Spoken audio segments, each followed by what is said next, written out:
एक दफा एक गांव के पास एक बहुत ही खूबसूरत नदी थी जहां पर सभी परिंदे पानी पीने आया करते थे और गांव की लड़कियां इस नदी से पानी भरने आती थी। सीमा एक बहुत ही अच्छी लड़की थी। वो नदी पर पानी भरने आई कि उसने देखा कि नदी में एक बोतल तैर रही है। जैसे ही बोतल उसके पास आके रुकी, उसने बोतल को उठा लिया। बोतल को उठाने के बाद उसने देखा कि अचानक से बोतल के अंदर से एक परी निकलकर सामने आ जाती है। आज कितने सालों के बाद मैं बोतल से आजाद हुई हूँ। बहुत मजा आ रहा है ठंडी हवा में सांस लेने का। आहा। तुम कौन हो? कितनी खूबसूरत हो तुम, और तुम्हारे पंख कितने खूबसूरत हो। कौन हो तुम, मुझे बताओ जरा। और तुम इस बोतल में क्या कर रही थी? मैं असल में एक परी हूँ। मेरा नाम सोन परी है।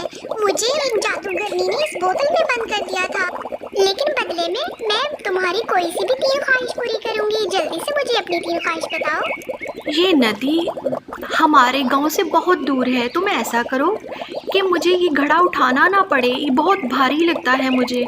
तुम ऐसा करो कि इस घड़े को जादू का कर दो, ये खुद ही चल के पानी भर के खुद ही मेरे घर छोड़ाया करे।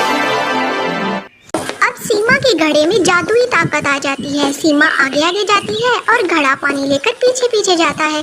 गांव के ये सभी लोग देखकर बहुत हैरान होते हैं और एक दूसरे के साथ बातें करते हैं। देखो जरा, ये सीमा क्या जादू दिखा रही है हमें। सीमा घर आती है तो उसका शौहर बेसब्री से उसका इंतजार कर रहा होता है और उससे कहता है कि ओहो मेरी प्यारी बीवी सीमा, मैं कब से पानी का इंतजार कर रहा हूँ। तुम्हें पता तो है मैंने दवाई खानी थी, और ये क्या, ये घड़ा खुद ही चलकर आकर टेबल के ऊपर बैठ गया। सीमा अपने शौहर को सारी कहानी बताती है कि कैसे उसको एक बोतल मिली और बोतल के अंदर से परी ने जादू करके उसको ये घड़ा दिया है। अब ये पानी मुझे भरकर नहीं लाना पड़ेगा और ये पानी खुद ही ले आया करेगा। सीमा अपनी कहानी सुनाते हुए बहुत ज्यादा खुश होती है। उसका शौहर उसे टोक कर कहता है कि ओहो मेरी भोली भाली बीवी, ये तुमने क्या किया। एक छोटी सी बात की विश मांग ली। तुम्हें तो कोई बड़ी चीज मांगनी चाहिए थी। तुम्हें मेरी तंदुरुस्ती मांग लेनी चाहिए थी। ये तुमने क्या मांगा। तुम भी बहुत भोली हो मेरी जान। सीमा के शौहर की तबीयत दिन ब दिन बिगड़ रही थी। उसके चेहरों पर काले धब्बे आना शुरू हो गए थे। सीमा कहती है कि आप परेशान ना हो, अभी मेरी 2 विश बाकी हैं। इतने में ही अचानक से एक लाइट चमकती है। सोन परी सामने आ जाती है।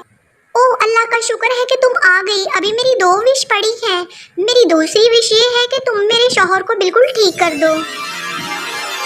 सोन परी अपने जादू से उसके शौहर को बिल्कुल ठीक कर देती है।